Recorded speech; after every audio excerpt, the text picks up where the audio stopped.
Yo, stop everything you're doing right now because what went down on First Take this morning regarding the Raiders-Colts matchup is going to completely flip your understanding of just how desperate this situation in Las Vegas has become, and I'm not talking about some casual, oh, they need a win type of desperation. We're talking about organizational survival, about Pete Carroll's entire regime hanging by a thread, about playoff probability statistics that are so brutal that losing this game would essentially be a death sentence for the 2025 E5 season. When Stephen A. Smith started breaking down the numbers, the fact that dropping to 1-4 means your playoff chances plummet to a microscopic 5%, while winning gets you to 29%. I literally had to pause because this isn't just another Week 5 game. This is the defining moment that separates salvageable seasons from complete organizational disaster.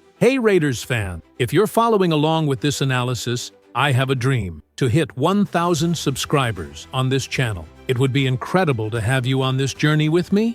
Go ahead and subscribe, hit that notification bell, and let's grow together. Your subscription means the world to me and the future of this channel. Now, let's keep going, because there's still so much more to discuss. So I'm watching First Take right as they're setting up their Raiders coverage, and suddenly, the entire panel shifts into emergency mode because the analytics are so damning, the quarterback situation is so precarious, and the Kolton Miller injury has created such massive offensive line vulnerability that even the most optimistic Raider fans have to acknowledge we're staring into the abyss. When you've got a team that's 1-3, playing on the road against a Colts squad that's 3-1, and rolling with one of the best offensive lines in football, and Jonathan Taylor leading the entire NFL in rushing yards, you're not just facing an uphill battle, you're facing a mathematical cliff where one more loss essentially ends your season before Halloween. Let me paint you the complete picture of what really went down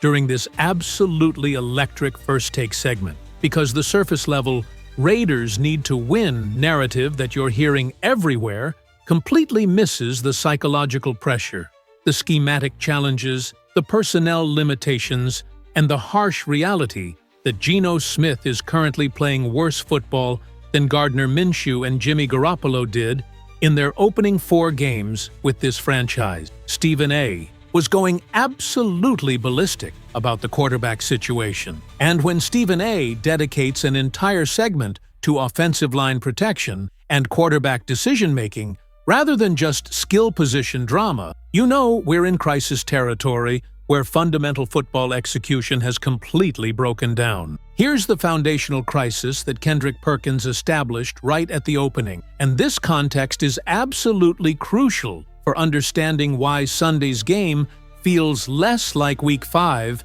and more like a referendum on whether this entire Pete Carroll experiment was a colossal mistake. Geno Smith leads the entire NFL with 7 interceptions through 4 games. Let that sink in for a second. He's not just struggling. He's actively the worst turnover machine in professional football right now. The Raiders improved across all 3 phases against Chicago. Offense looked better, defense was solid, special teams made strides, and they still lost because their quarterback absolutely soiled the bed in the most critical moments. The Kolton Miller injury discussion became a major subplot during the segment, and this is where you see how one injury can create cascading failure across an entire offensive system. Miller was arguably the best left tackle in the NFL through the first 4 weeks based on his PFF grades and film study. Now he's gone with a high ankle sprain and hairline fracture that could keep him out for the remainder of the season.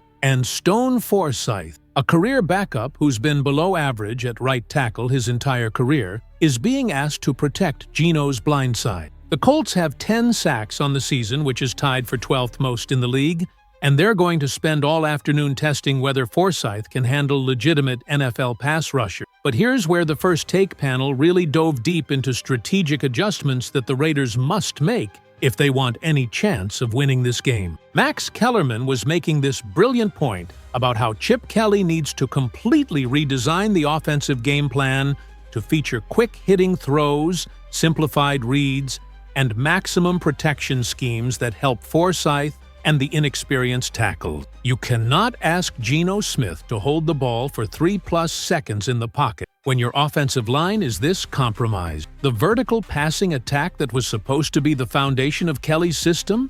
That's dead until Miller returns. This has to become a quick game, play-action heavy, run-first offensive identity that protects your struggling quarterback from his own worst instincts.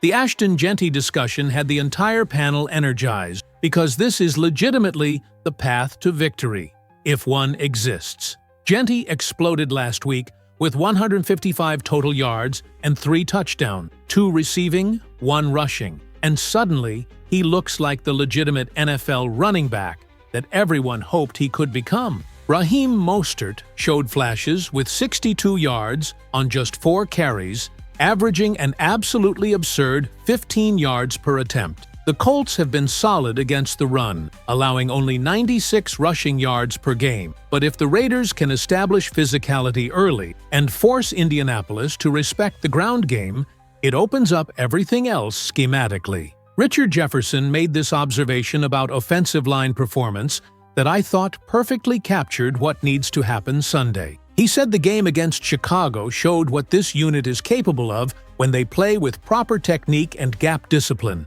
They allowed only 3 pressures after giving up 51 in the first 3 weeks.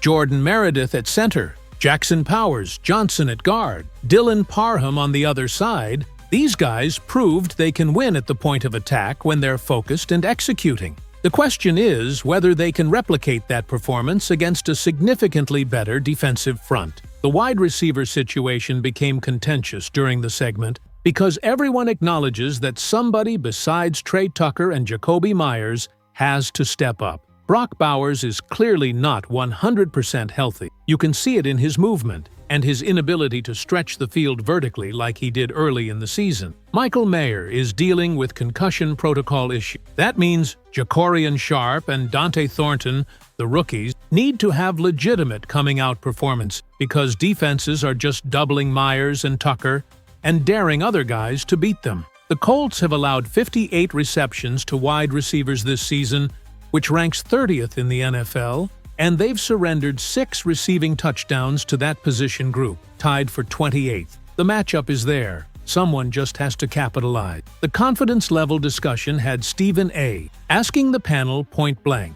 on a scale of 1 to 10, how confident are you that the Raiders win this game? And the answers were devastating in their honesty. Nobody went above a 5. Max said he's at a 3. Perkins said maybe a 4 on a good day. That's not media negativity or hot take manufacturing. That's legitimate assessment based on what the film showed and what the matchup dynamics suggest. But here's where the defensive analysis got really interesting. And this is where hope still exists for Raiders fans who are desperately searching for reasons to believe. Max Crosby had one of the best games of his entire career last week. 5 tackles, 3 tackles for loss, 3 pass breakups, which puts him 11th in the NFL among defensive linemen, which is absolutely insane. 3 pressures, 1 interception, 1 forced fumble. He was a one-man wrecking crew, and if he can replicate even 80% of that performance against Indianapolis, the Raiders have a puncher's chance.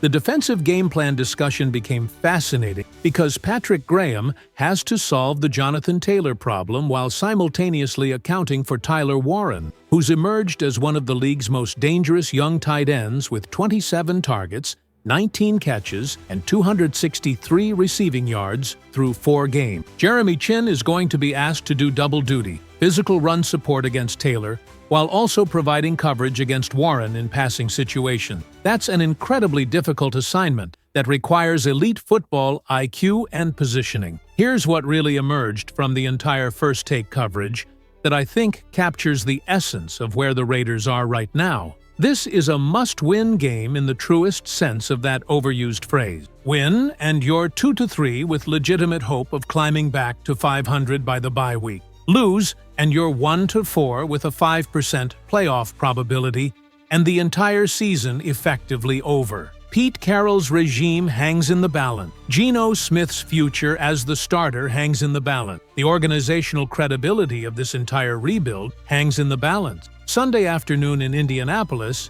isn't just another game. It's Judgment Day.